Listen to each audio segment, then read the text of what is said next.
Woodland Elementary School, Playground Confidential, Part 1.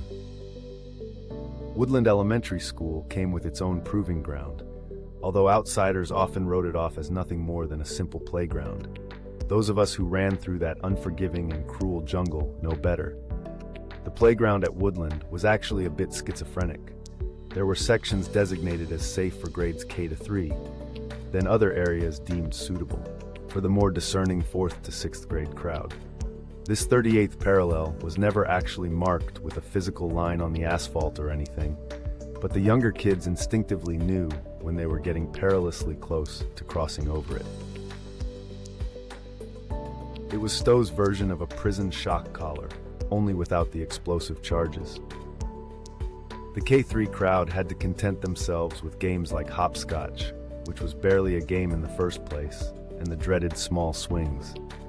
The teeter-totters were also divided between amateur and professional grade, although the one game that became universal was the sudden jump from the lower position, allowing gravity to take care of the victim in the higher position. One popular playground game evolved from the innocent version we all played in the school's so-called multi-purpose room. For a while, it was the gym for indoor PE classes, then it morphed into the lunchroom for meals, then became a gym again until the artistic urge took over and it became the auditorium for school talent shows or outside performances or whatever. While it was still a gym, however, we played the game known as dodgeball. Dodgeball was the straightforward version. There's a ball, dodge it. There was a natural upper limit to how much pepper could be put on those odd rubber balls only sold to schools, apparently. Throw, dodge, retrieve, throw again, hit, leave. These were all graspable concepts to a 4th grader. Somewhere along the way, dodgeball became fireball. Fireball was similar to dodgeball only in the sense that fast-pitch baseball was similar to slow-pitch softball. Fireball was serious business, played by serious people.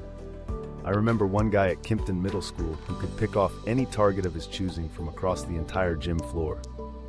You could try to catch the ball, you could try to get out of the way, you could try to feign injury and leave, but Mark was eventually going to nail you with that fireball.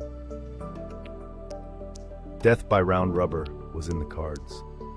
Once Mark got through picking off most of the opposing team, one unfortunate survivor who spent the entire game hiding behind others would be the last one standing. The PE teacher would declare a free fire zone, meaning there were no more lines standing between competitors. Mark would stalk his prey for a few minutes, then deliver a crushing blow from 3 feet away. I think we ended up giving Mark both ears and the tail one time.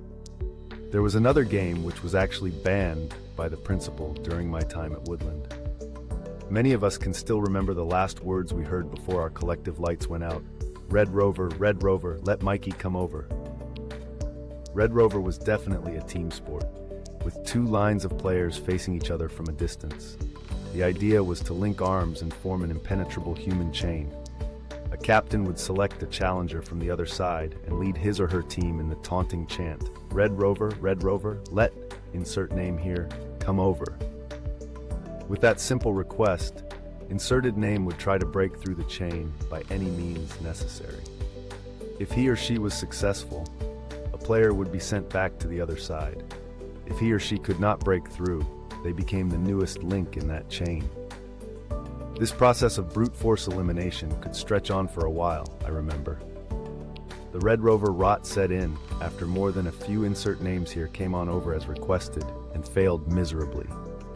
Either they got clotheslined by the strongest links, or they inadvertently took out a few links of their own during an open field tackle situation.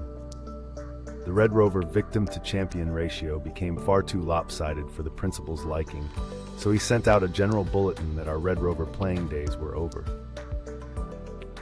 I remember a few people were sorely disappointed that their best headbutting days were now behind them, but it was a banner day for insert names here everywhere.